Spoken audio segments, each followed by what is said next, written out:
ભીલડી પ્રાથમિક શાળામાં પાણી ભરાતા વિદ્યાર્થીઓ અને શિક્ષકોને હાલાકી પડી રહી છે। ક્લાસરૂમ હોય, પ્રાર્થના હોલ હોય, તમામ જગ્યાએ વરસાદી પાણી ભરાઈ ગયા છે। ત્યાં સુધી કે આચાર્યની ઓફિસમાં પણ વરસાદી પાણી ભરાયા છે। વરસાદી પાણી ભરાતા શિક્ષણ પર મોટી અસર થઈ છે। સ્કૂલમાં 350થી વધુ વિદ્યાર્થીઓ અભ્યાસ કરે છે, પરંતુ આ સ્કૂલ હાલ પાણીના હવાલે છે।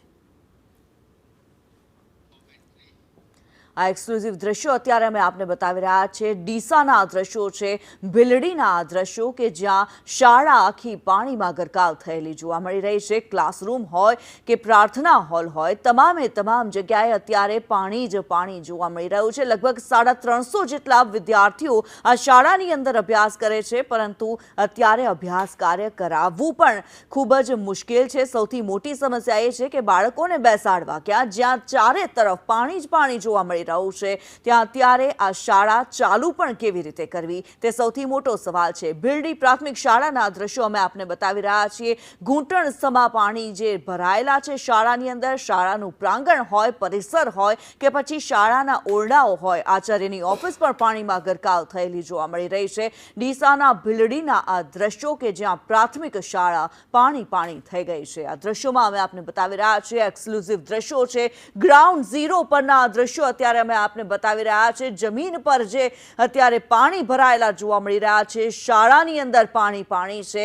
ભીલડીના અનેક વિસ્તારોની અંદર અત્યારે પાણી ભરાયેલા છે, ત્યારે શિક્ષણ ઉપર સૌથી વધારે અસર થઈ રહી છે। બાળકોને શાળામાં અભ્યાસ કરાવી શકાય તેવી પણ સ્થિતિ અત્યારે નથી જોવા મળી રહી।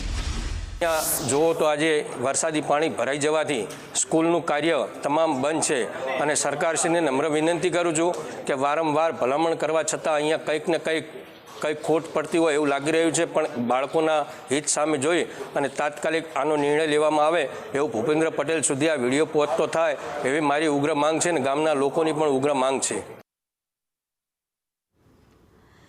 કેવી રીતે ભણે બાળકો, સૌથી મોટો સવાલ। જ્યાં પાણી છે ચારે તરફ, અને આ પાણીની વચ્ચે બાળકો આવે તો કેવી રીતે આવે? ભીલડીના આ દ્રશ્યો જે છે ઘણા બધા પ્રશ્નો ઊભા કરી રહ્યા છે। આ સમસ્યા જે છે દર વર્ષે સર્જાય છે, અને આ સમસ્યાનું કોઈ સમાધાન મળતું નથી। વિદ્યાર્થીઓને હાલાકી પડે છે, ગામ લોકોને હાલાકી પડે છે। ડીસાના ભીલડીના આ દ્રશ્યો જે છે તે સામે આવી રહ્યા છે। શાળા આખી પાણીમાં ગરકાવ છે।